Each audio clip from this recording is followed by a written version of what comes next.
The gunshot echoed through the warehouse, and Imani's scream died in her throat as Park Ji-hoon stepped in front of her, his body a shield she never asked for, but desperately needed. His hand found hers in the darkness, his darkness, the one he'd lived in for months, and squeezed with a certainty that defied his blindness. "Stay behind me," he commanded, his voice cold steel wrapped in silk. The men advancing toward them hesitated, not because of the gun in Ji-hoon's hand, but because of the lethal promise in his stance. He couldn't see them, but he didn't need to. He'd already calculated their positions by sound, by the shift of air, by instincts honed through years of surviving in a world where weakness meant death. Imani's heart hammered against her ribs. 3 months ago, she'd signed a contract she barely read, desperate for money to save her grandmother. 3 months ago, she'd married a stranger in a cold ceremony that felt more like a business transaction than a wedding. 3 months ago, everyone told her she was doomed. They didn't know that the blind man she'd married could see her more clearly than anyone ever had. Imani Washington's feet ached with the kind of pain that had become her constant companion, a dull throb that started in her heels and radiated up her calves, a souvenir from 10-hour shifts at Mama Chen's diner in the heart of Los Angeles. She'd just finished the dinner rush, her apron stained with grease and her hair pulled back into a bun that had started the day neat, but now sat lopsided on her head. The tips had been decent, but decent wasn't enough when the hospital bills kept coming. "Imani, table 7 needs water," called Marcus, the other server working the evening shift. She grabbed the pitcher without complaint, forcing a smile as she approached a family of 4 celebrating a birthday. The little girl couldn't have been more than 6, her eyes bright with excitement over a cupcake with a single candle. For a moment, Imani felt the familiar twist in her chest, the one that came whenever she saw families intact and happy. Her own grandmother, the woman who'd raised her after her parents died in a car accident when she was 8, was lying in a hospital bed across town, her body failing in ways that medicine could slow, but not stop. "Here you go," Imani said warmly, filling their glasses. The father tipped her extra and she tucked the bills into her apron with a whispered thank you. By the time her shift ended at 11, the street lights of Koreatown cast long shadows across the pavement. Imani walked quickly, her keys threaded between her fingers the way her grandmother had taught her. The neighborhood was safe enough during the day, but night brought out different elements, the kind that operated in the spaces between legal and lethal. She just turned onto her street when she noticed the black Mercedes parked in front of her apartment building. Expensive, out of place, the kind of car that didn't belong in a neighborhood where most people took the bus. A man stood beside it, tall and lean in a suit that probably cost more than Imani made in 6 months. He was Korean, maybe in his 30s, with sharp features and eyes that assessed her with professional detachment. "Imani Washington?" His English was perfect, barely accented. Every instinct screamed at her to run, but curiosity and exhaustion rooted her in place. "Who's asking?" "My name is Kang Dae-jung. I represent Park Ji-hoon." He reached into his jacket, slowly, deliberately, and pulled out a business card. "My employer has a proposition for you." Imani didn't take the card. "I don't know anyone named Park Ji-hoon, and I'm not interested in any propositions. Your grandmother's medical bills total approximately $247,000, Dae-jung said calmly.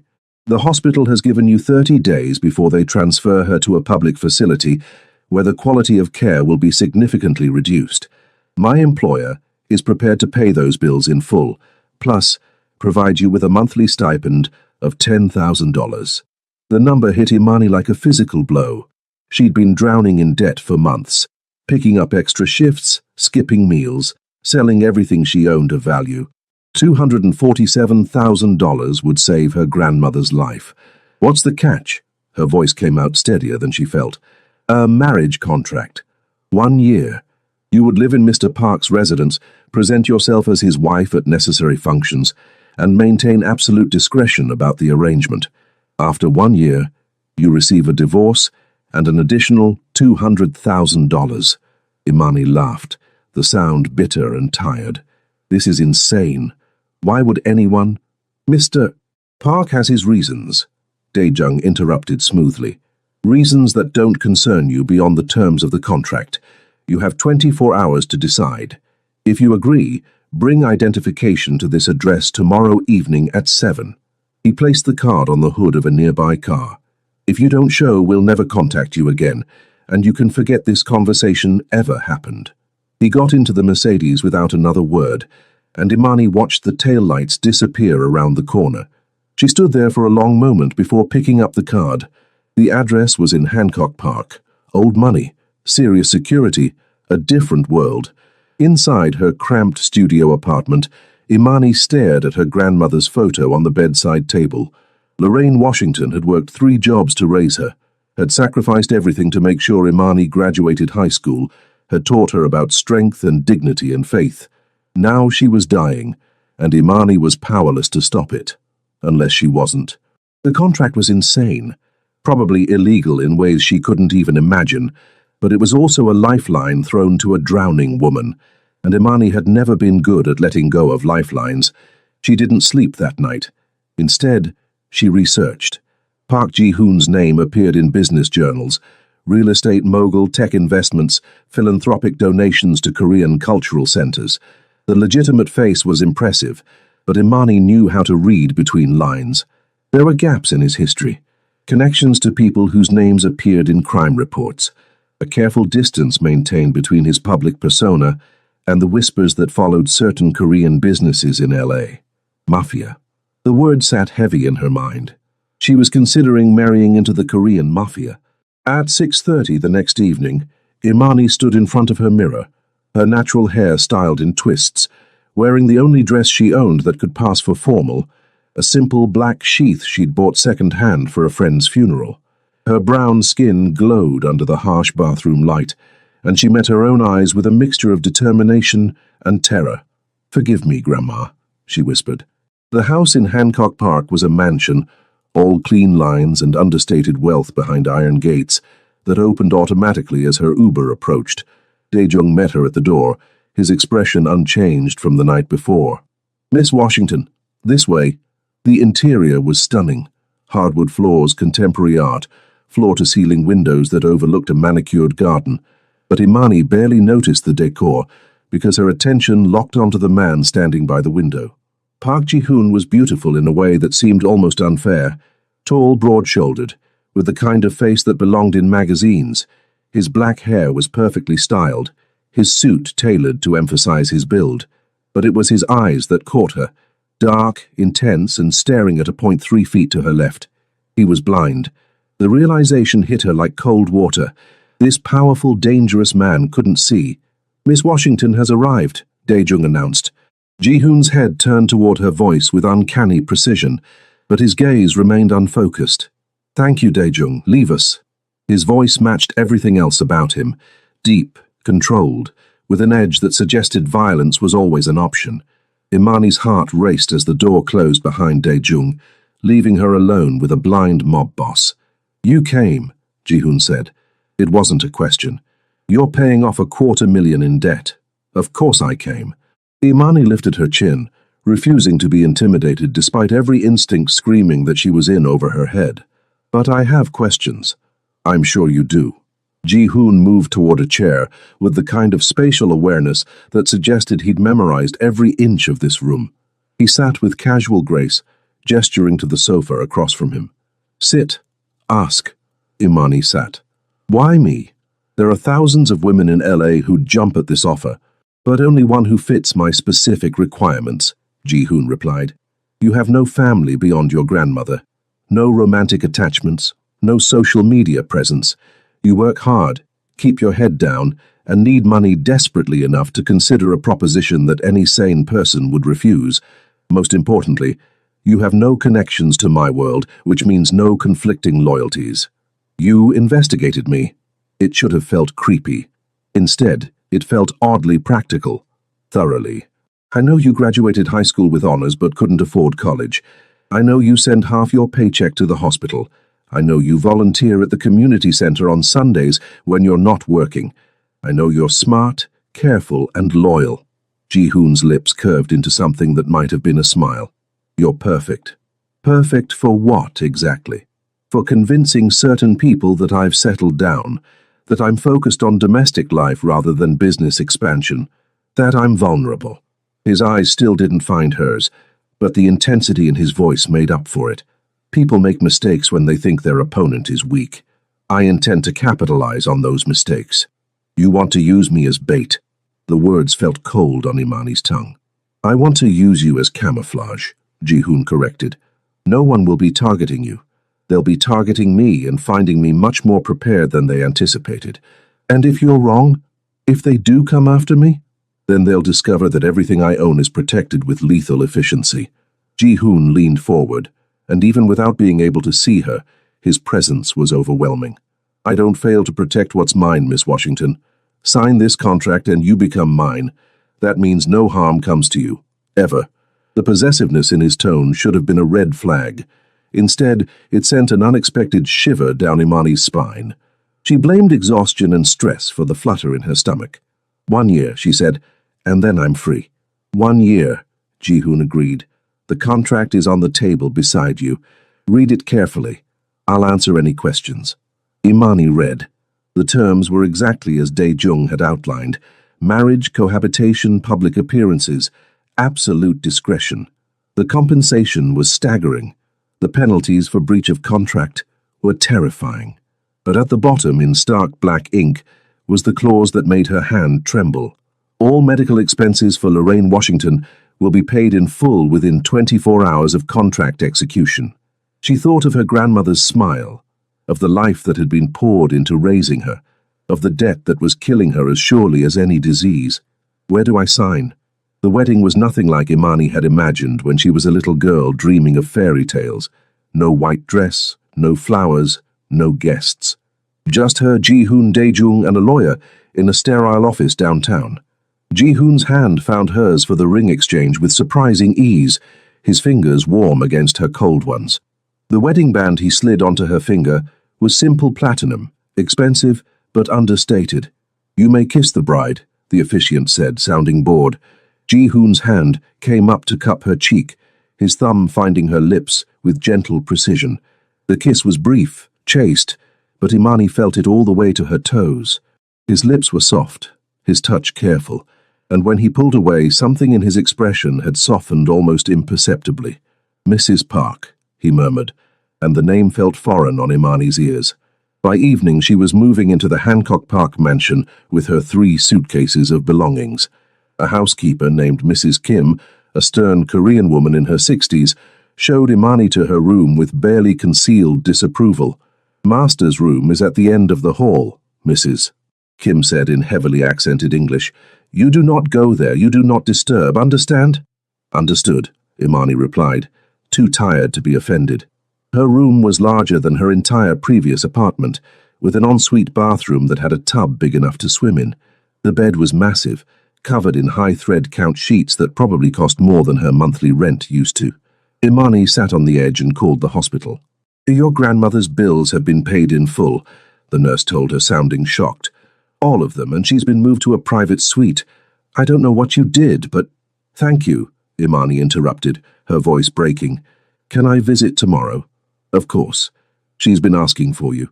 Imani hung up and let herself cry, ugly, gulping sobs of relief and terror and exhaustion. She'd saved her grandmother. She'd also sold herself into a year-long contract with a man she didn't know, couldn't read, and definitely shouldn't trust. A soft knock interrupted her breakdown. Come in, she called, wiping her face hastily. Ji-hoon entered, navigating the unfamiliar room with only slight hesitation.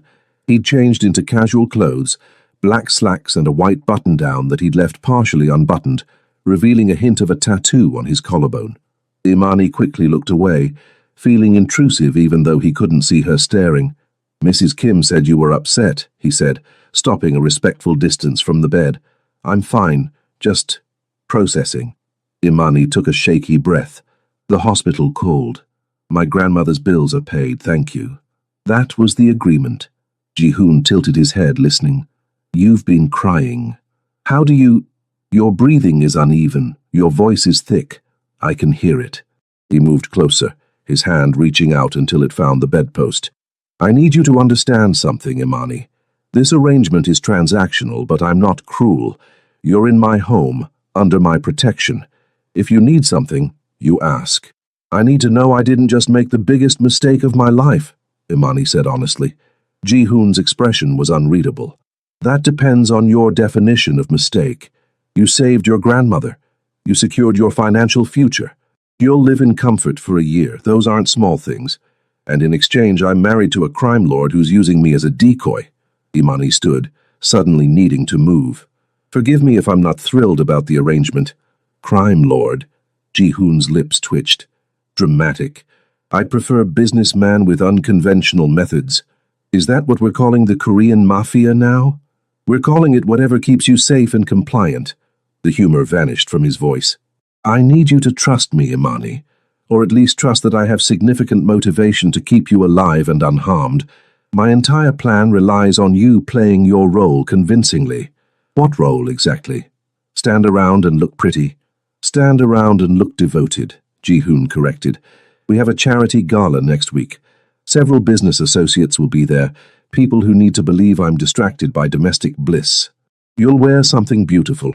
Hold my arm, smile when appropriate, and let me introduce you as my beloved wife. The word beloved sounded strange coming from his cold, calculating mouth. Imani wondered if he'd ever actually loved anyone, or if emotion was just another tool in his arsenal. I can do that, she said, but I need something from you too. Name it. Honesty. If I'm going to be in danger, I deserve to know. Don't treat me like a mushroom. A mushroom? Ji-hoon's brow furrowed. Kept in the dark and fed shit. Imani crossed her arms. I'm not stupid and I'm not fragile. Respect me enough to tell me the truth. For a long moment, Ji-hoon was silent. Then he nodded slowly. There are 3 rival organizations who would love to see me dead or diminished. The Yakuza to the north, the Triads in San Francisco, and the Sinaloa cartel moving in from the south. All of them think my blindness makes me weak. All of them are planning to test that theory in the coming months. Your presence as my wife suggests I'm settling down, becoming soft. They'll make their moves sooner, sloppier, and I'll be ready. And if they come after me instead, they won't survive the attempt. The certainty in Ji-hoon's voice was absolute, terrifying, and oddly thrilling. I don't make idle threats, Imani. Anyone who touches what's mine dies screaming. That's not hyperbole. That's a promise. Imani should have been horrified. Instead, she felt something warm and dangerous unfurl in her chest, a sense of security she hadn't felt since her grandmother got sick. This man was deadly, blind, and completely certain of his ability to protect her, and God help her, she believed him. Okay, she said softly.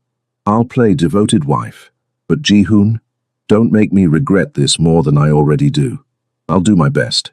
He turned to leave, navigating back to the door with practiced ease. But before he exited, he paused. Imani? Yes? Welcome home, Mrs. Park. The door closed behind him, and Imani sat back down on her absurdly expensive bed, wondering what the hell she'd gotten herself into. Her phone buzzed, a text from the hospital with visiting hours. Tomorrow she'd see her grandmother, explain somehow that she'd married a stranger, and try to make it sound less insane than it was. But tonight, in this mansion that smelled like money and danger, Imani let herself imagine, just for a moment, what it might feel like if this were real. If Ji-hoon's protection came with affection, if the ring on her finger meant something more than a business transaction. She fell asleep, still wearing it, the platinum band catching the moonlight through her window. The charity gala was held at the Beverly Wilshire, and Imani felt like an imposter the moment she stepped into the hotel lobby. The dress Ji-hoon had sent to her room was midnight blue silk that hugged her curves and fell to the floor in elegant waves. A stylist had come to the mansion that afternoon, transforming Imani's natural hair into an elaborate updo with gold accessories woven through the twists. Diamond earrings, borrowed, the stylist assured her, sparkled at her ears. You look beautiful, Ji-hoon said when she met him in the foyer. He wore a black tuxedo that made him look like he'd stepped out of a cologne advertisement, and Imani hated that her heart skipped when he smiled. You can't even see me, she pointed out. Dae-jung described you. Besides, I can tell by the way Mrs. Kim stopped complaining. She only does that when she's impressed. Ji-hoon offered his arm. Ready? Imani took it, and they walked to the waiting car, a different Mercedes, this one with a driver who held the door with military precision. Daijung sat in the front passenger seat, his jacket bulging slightly in a way that suggested he was armed. "Remember," Ji-hoon said as they drove, "you're madly in love with me. You can't keep your hands off me. You think I'm the most fascinating man you've ever met."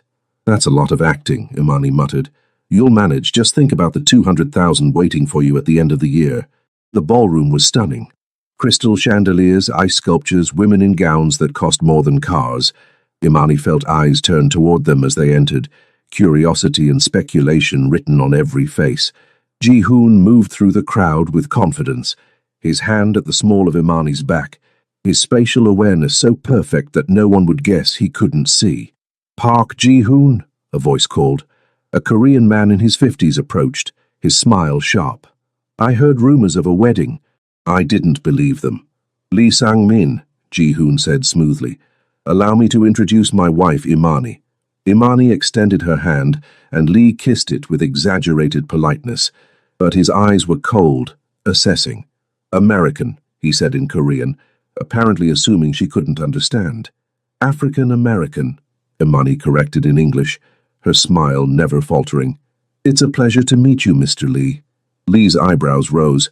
Ji-hoon's hand tightened almost imperceptibly at her back, pride maybe, or approval.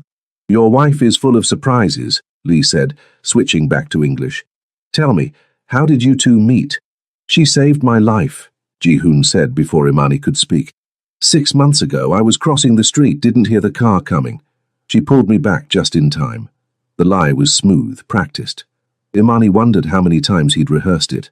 "How romantic," Lee said dryly. "And now you're married." "Quite fast." "When you know," Imani interjected, leaning into Ji-hoon's side.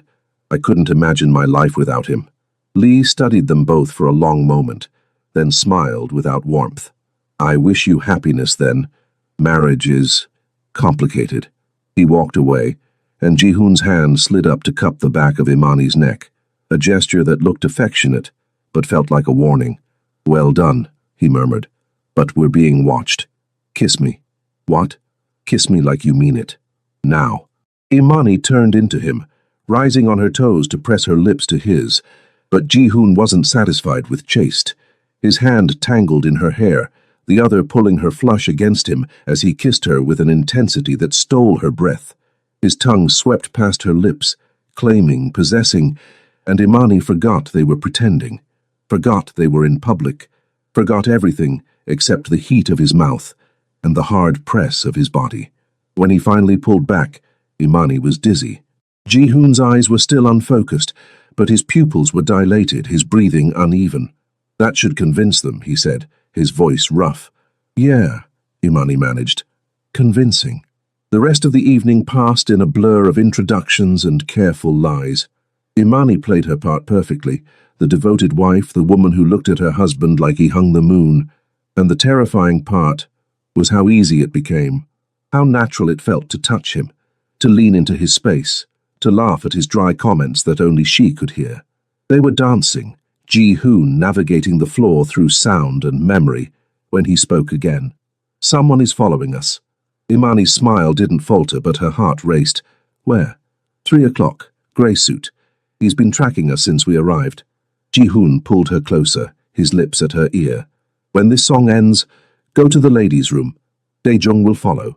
Don't come out until he gets you. Ji-hoon, trust me." The song ended. Imani excused herself with a practiced smile, walking toward the restrooms with her head high despite the fear crawling up her spine. She felt eyes on her back, the man in the grey suit, she was certain. Her hands trembled as she pushed through the door into the marble-tiled bathroom. She wasn't alone. Another woman stood at the mirror, older, with severe features and calculating eyes. "Sayor Park's new wife," the woman said in accented English. "I am," Imani replied carefully.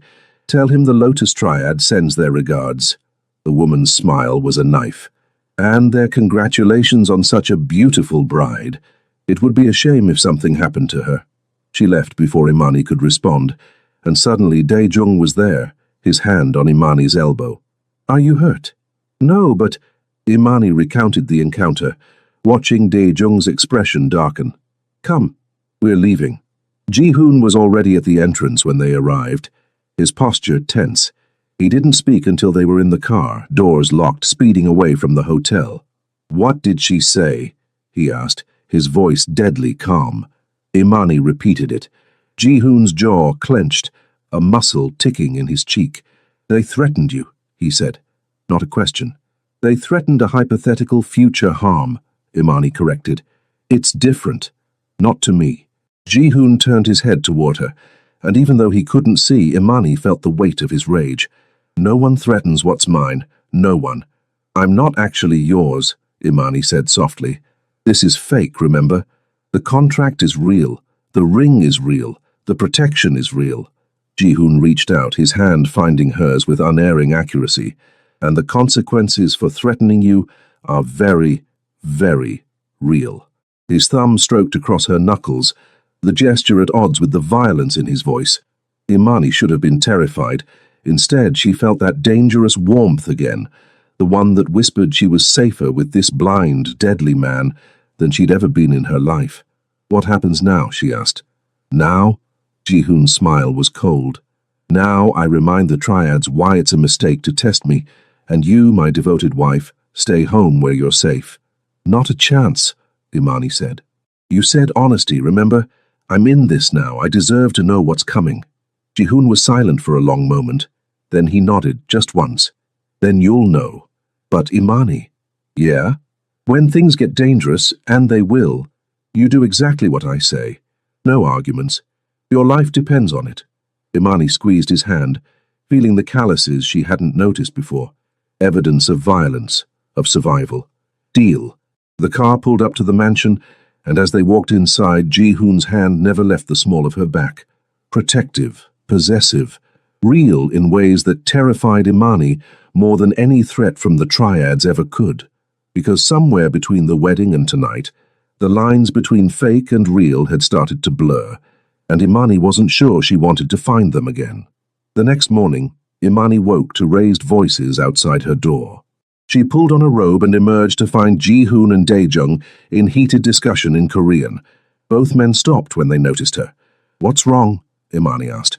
"Nothing that concerns you," Ji-hoon said, but his tone was strained. "Bullshit. I can tell when I'm being lied to." Imani crossed her arms. "What happened?" Dae-jung and Ji-hoon exchanged a look. Finally, Ji-hoon sighed. "There was an incident last night, after the gala. One of the triad's lower-level enforcers was found dead in an alley near the hotel." "And they think you did it," Imani guessed. "They know I did it," Ji-hoon corrected. "The question is whether they're foolish enough to retaliate." "You killed someone." The words felt surreal in her mouth. "Because of what that woman said to me. I killed someone because they threatened my wife. That's unacceptable." Ji-hoon's voice was matter-of-fact, as if he were discussing the weather. "I gave them fair warning. They chose to ignore it. Imani should have run, should have called the police, broken the contract, fled back to her tiny apartment and her simple life. But her grandmother was alive and receiving the best care money could buy because of this man. And somewhere in the past week she'd started to understand the brutal logic of his world, a world where weakness invited predation, where protection came with a price written in blood." "What happens now?" she asked instead. "Now we wait," Dae-jung said. "They'll respond. The question is how." The answer came 3 days later. Imani was at the hospital visiting her grandmother when her phone buzzed with a text from an unknown number. A photo loaded, her walking into the hospital, taken from across the street. The message below was simple. "Pretty wife. Would be a shame if she got hurt visiting grandmother." Imani's blood turned to ice. She immediately called Dae-jung, who arrived within minutes, with 2 additional security personnel. They escorted her back to the mansion in a convoy that felt like overkill until she remembered the photo, the threat, the very real danger she was in. Ji-hoon was waiting in the foyer, and the moment Imani walked through the door, he pulled her into an embrace that took her breath away. His hands roamed her arms, her back, her face, checking for injuries with desperate thoroughness. "I'm fine," she said, but her voice shook. "They just sent a photo. They sent a threat." Ji-hoon's hands framed her face, his thumbs brushing her cheeks. "They told you they could reach you whenever they wanted.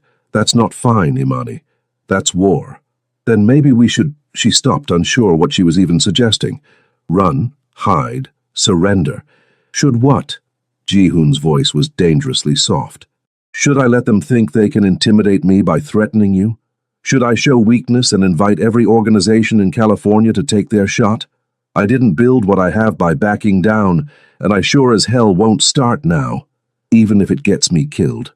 Especially then, because if anything happens to you, there won't be a triad left alive in this city. Ji-hoon pulled her closer, his forehead resting against hers. You're mine, Imani. Mine to protect. Mine to keep safe. And anyone who thinks otherwise is going to learn a very painful lesson. The possessiveness should have felt suffocating. Instead, it felt like safety, like being claimed by something more powerful than the fear, more certain than the threats. Imani's hands came up to clutch his shirt, holding on like he was the only solid thing in a spinning world. I'm scared, she whispered. Good. Fear keeps you careful. Ji-hoon's lips brushed her temple. But don't ever doubt that I'll burn this city down before I let anyone hurt you. For 3 days the mansion became a fortress. Armed guards patrolled the grounds. Security cameras covered every angle. Imani wasn't allowed to leave, not even to visit her grandmother.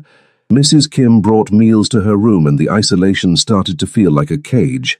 On the 4th day, Ji-hoon found her in the library, staring out at the garden she couldn't access.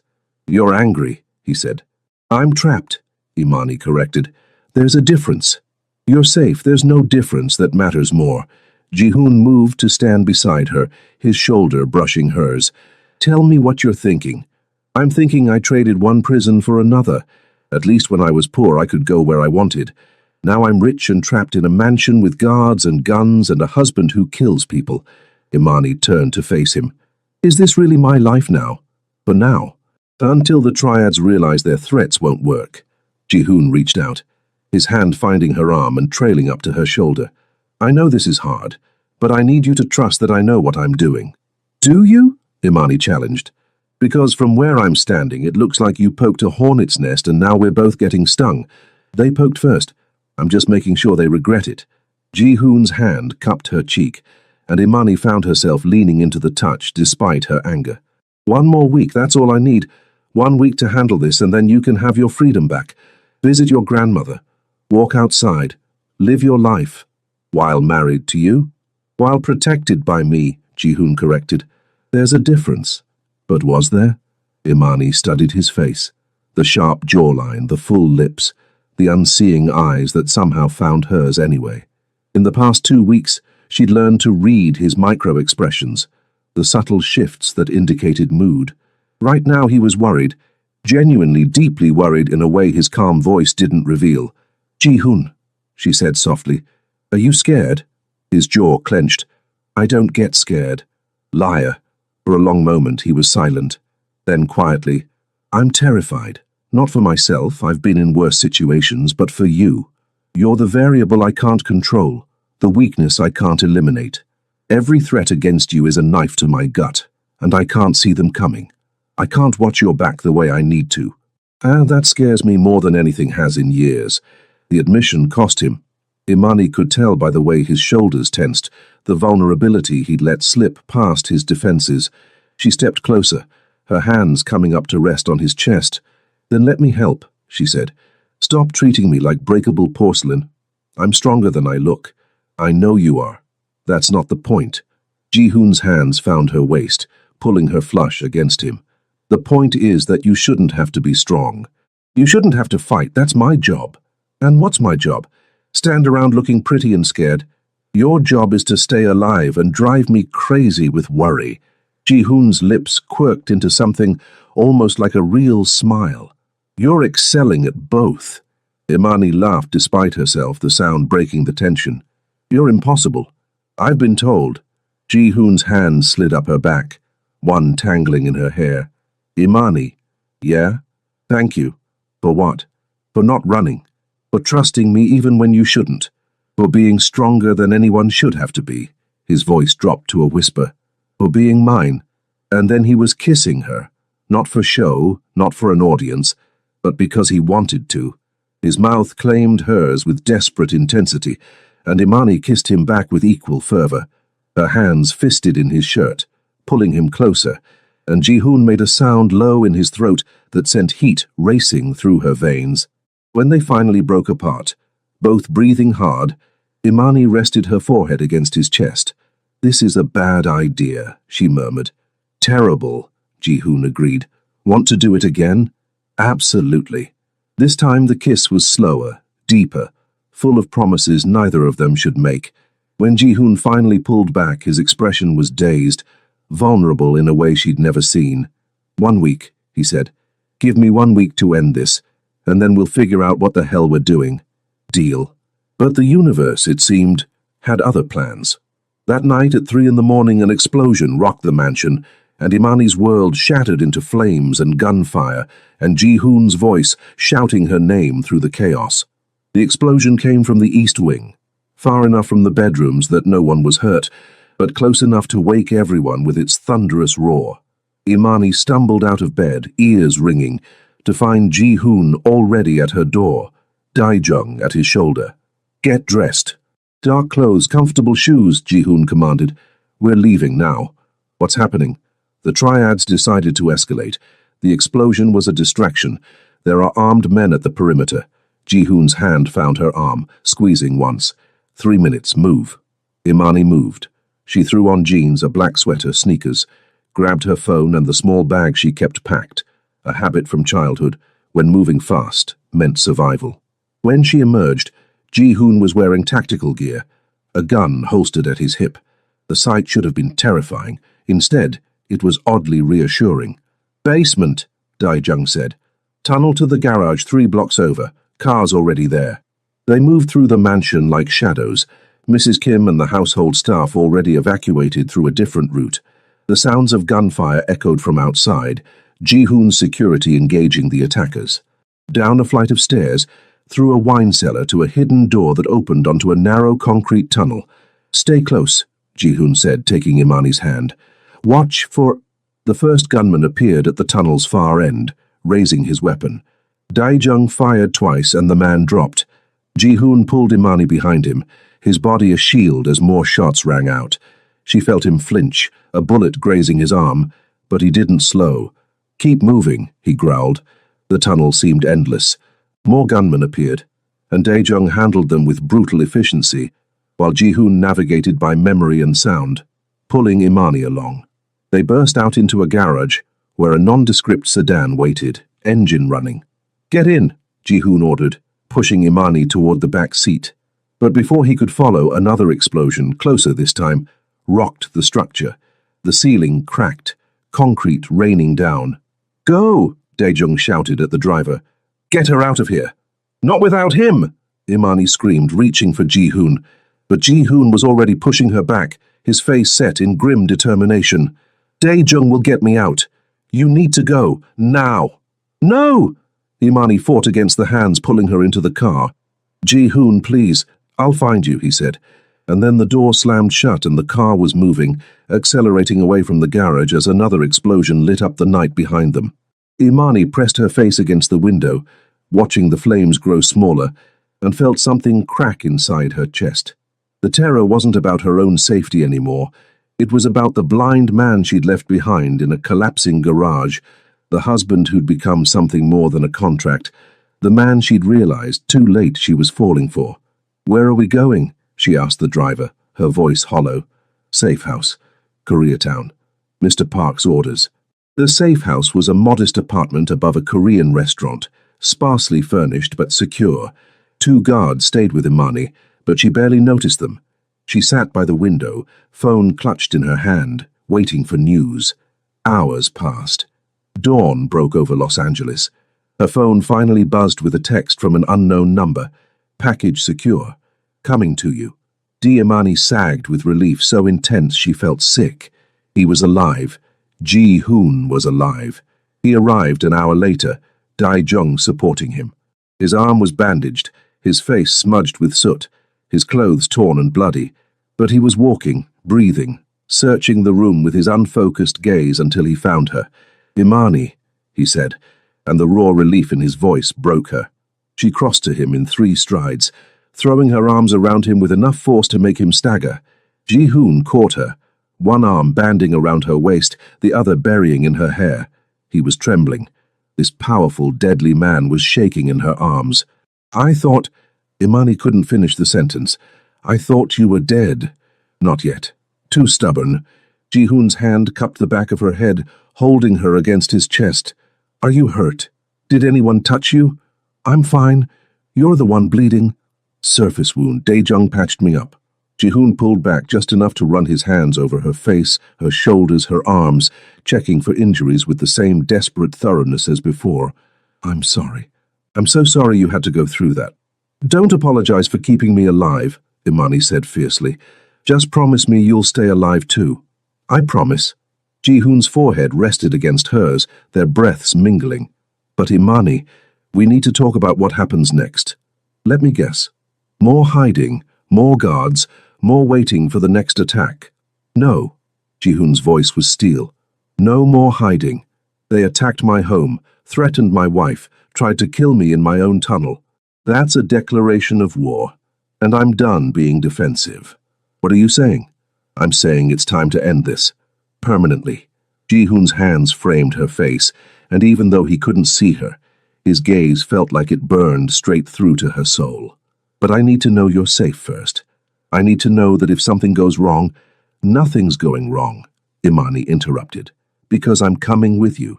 "Absolutely not. You can't see, Ji-hoon. You navigate by sound and memory, but in a new environment. Under stress with people shooting at you, you need someone watching your back. You need me." "I need you alive," Ji-hoon corrected. "If you die because of me, if I die, it'll be because I made my own choice, my own sacrifice, just like you'd do for me." Imani took his hands, squeezing hard. "You said I was yours. Well, you're mine too. And I don't abandon what's mine." Ji-hoon was silent for a long moment, emotions warring across his face. Finally, he nodded. "Together, then. But you do exactly what I say when I say it. No heroics," says the man who literally used his body to shield me from bullets. "That's different." "No, it's not." Imani rose on her toes, pressing a soft kiss to his lips. "But I love you anyway." The words slipped out before she could stop them, hanging in the air like a confession, a promise, a truth that changed everything. Ji-hoon went very still. "You don't mean that," he said finally. "It's adrenaline, stress, Stockholm syndrome. It's love, you idiot." Imani cupped his face, forcing him to listen. "I'm in love with you. I didn't plan it, didn't want it. But somewhere between the fake wedding and real bullets, I fell for you.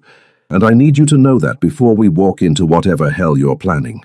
Ji-hoon's expression crumbled. His hands came up to cover hers, pressing them harder against his face. "I'm not worth it," he whispered. "I'm not worth your love, your sacrifice, your—" "Let me decide what you're worth." Imani kissed him again, pouring everything she felt into it. The terror, the relief, the desperate, aching love that had grown in the spaces between danger and protection. "You're worth everything to me, Imani." Her name was a prayer on his lips. "I love you too. God help me. I love you so much it terrifies me. You're supposed to be temporary, a contract, a convenience. But you became the only thing that matters. And that's dangerous for both of us. Then let's be dangerous together." Ji-hoon laughed, an actual, genuine laugh that transformed his face. "Together," he agreed, "but we do this smart.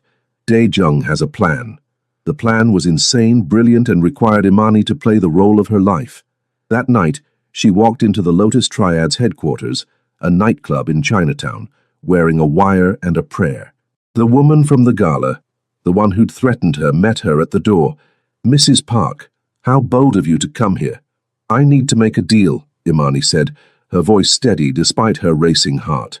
"My husband is injured, vulnerable. I can give you his location for the right price." The woman's eyes gleamed with interest. "And why would you betray him?" "Because he's a monster. He's trapped me in this marriage, threatened my family, and I want out. Give me money and protection, and I'll give you Ji-hoon." The lies tasted like ash, but Imani sold them with desperate conviction. The woman studied her for a long moment, then gestured toward the back. "Come, let's discuss terms." They led her to an office where 3 men waited, the Triad leadership. Imani recognized the type. powerful, arrogant, accustomed to control. She explained her offer, negotiated a price, and provided the address of the safe house where Ji-hoon was supposedly hiding. "When?" the leader asked. "Tonight. He's weak, guards are minimal. It's your best chance." They took the bait, and when they arrived at the safe house 2 hours later, they found not a wounded Ji-hoon, but a fully armed tactical team led by FBI agents who'd been waiting for evidence of the triad's criminal activities. The raid was swift, brutal, and captured every leader of the organization. Imani watched from a surveillance van 3 blocks away, Ji-hoon beside her, as her wire transmission played through speakers. The words she'd spoken, negotiating her husband's murder, had been enough to get the triads to incriminate themselves on dozens of charges. "You did it," Ji-hoon said, his hand finding hers. "You were perfect." "I was terrified," Imani admitted. "But it worked. They're done. Thanks to you."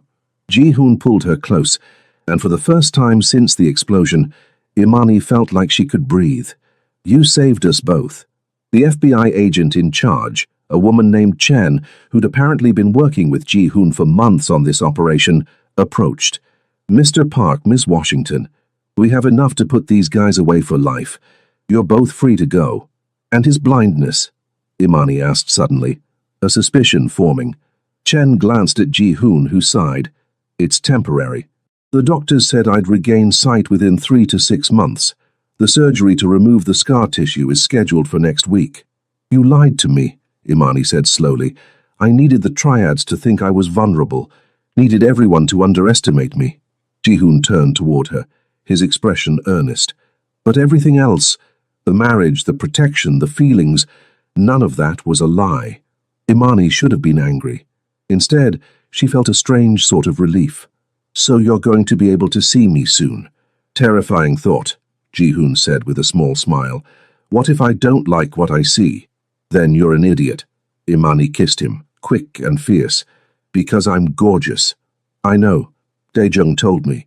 They drove back to a different safe house, one not compromised by the night's operation. And in the quiet aftermath, with danger finally behind them, Ji-hoon and Imani lay tangled together on a too small couch, holding each other like lifelines. "What happens now?" Imani asked. "The contract says 1 year, but—" "Screw the contract," Ji-hoon interrupted. "I'm not letting you go. Not in a year, not ever. If you want out, you'll have to fight me for it." "Who said I want out?" Imani traced the line of his jaw, marveling at how this dangerous man had become her safety. "Maybe I like being Mrs. Park, even knowing what I am, what I've done, especially knowing. You're not just a crime lord, Ji-hoon. You're the man who protected me, who killed for me, who learned to trust me when trust doesn't come easy. You're mine, and I'm keeping you." Ji-hoon's smile was brilliant, unguarded, real. "Then I guess we're stuck with each other." "Guess so." Imani settled against his chest, listening to his heartbeat. "By the way, when you can see again, you're taking me on a proper date. Flowers, dinner, the whole thing. Deal. But fair warning, I'm going to spend the entire time staring at you and probably forgetting how to form sentences. I can live with that." They fell asleep like that, 2 people who'd started as strangers in a contract and became something infinitely more precious. And in the morning, when Ji-hoon woke to find Imani still in his arms, he whispered the words that had been building since the moment she'd refused to abandon him. "You saved my life.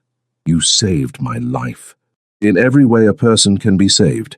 Imani stirred, smiling against his chest. "Told you I was worth keeping." "Best investment I ever made," Ji-hoon agreed. And for the first time in his dangerous, carefully controlled life, he meant it completely. Years had passed since the night everything changed. The seasons had shifted, time had woven its magic, and Los Angeles still sprawled beneath endless blue skies. But for Imani and Ji-hoon, the world had transformed entirely. Ji-hoon's sight had returned gradually, the surgery successful beyond anyone's expectations. The first time he'd seen Imani, truly seen her, he'd stood frozen for a full minute, taking in her rich brown skin, her expressive eyes, the natural beauty of her hair styled in twists. Then he'd pulled her into his arms and wept against her shoulder, overwhelmed by the reality of the woman he'd only known through touch and sound and feeling. "You're more beautiful than I imagined," he'd whispered, "and I imagined you were perfect." They'd made the marriage real in every sense that mattered. The contract had expired, and they'd renewed their vows in a ceremony Imani actually remembered, with her grandmother in the front row, healthy and beaming, and Daijung as best man looking uncomfortable in a tuxedo. Ji-hoon had transitioned his business interests toward legitimate enterprises, using his connections and resources to build an empire that didn't require violence. He still had teeth, still commanded respect and fear when necessary, but he'd found other ways to achieve power, ways that didn't keep Imani awake at night worrying he wouldn't come home.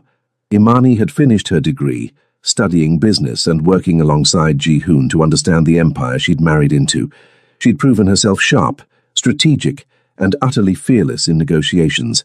His associates learned quickly that Mrs. Park was not decorative. She was essential. Now in their new home, a sprawling estate in Pacific Palisades with ocean views and rooms filled with light, Imani stood on the terrace watching the sunset paint the sky in shades of orange and gold. She heard Ji-hoon's footsteps behind her, felt his arms wrap around her waist, his chin resting on her shoulder. "Happy?" he asked. "Deliriously," Imani confirmed, leaning back into his warmth. Who knew accidentally marrying a crime lord would work out so well? "Former crime lord," Ji-hoon corrected. "I'm a respectable businessman now. Mostly." "Mostly," Imani agreed with a laugh. She turned in his arms, looking up at the face she'd first known only through touch. Even after years, she still caught her breath sometimes, at how beautiful he was, but it was the expression in his eyes when he looked at her that truly stole her breath. Pure adoration, fierce protection, absolute devotion. "I love you," she said, because some words never got old. "I love you too," Ji-hoon replied, pressing a kiss to her forehead. "Thank you for saving me, Imani, for being brave enough to sign that contract, for staying when any sane person would have run, for loving me when I didn't deserve it." "You deserved it," Imani corrected firmly. "You've always deserved it. You just needed someone to see past the walls." Ji-hoon's phone buzzed. Dae-jung, probably, with some business update. But Ji-hoon ignored it, his attention entirely on his wife. "I was thinking," he said carefully, "maybe it's time we talked about expanding our family." Imani's eyes widened. "Are you saying—" "I'm saying this house is too big for just two people. I'm saying I want to see you holding our child. I'm saying I want to build something permanent with you, not just a business or a marriage, but a legacy, a family." Ji-hoon's hands framed her face, his touch infinitely gentle. "If you want that too." Imani's answer was a kiss that communicated everything words couldn't. Yes, always, forever. When they finally broke apart, both breathless and grinning, Ji-hoon rested his forehead against hers. "Who would have thought," he mused, "that a fake marriage would turn into the realest thing in my life? Who would have thought," Imani countered, "that a blind mob boss would turn out to be the man of my dreams?" "Former blind mob boss," Ji-hoon corrected with a laugh. "Let's get the details right for the grandkids." "Deal."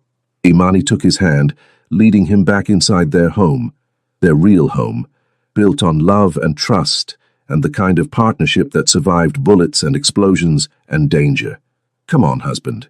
Let's start working on that legacy." And as the sun set over Los Angeles, painting their world in shades of gold, Imani Washington Park and her husband walked into their future, together, always, exactly as they were meant to be.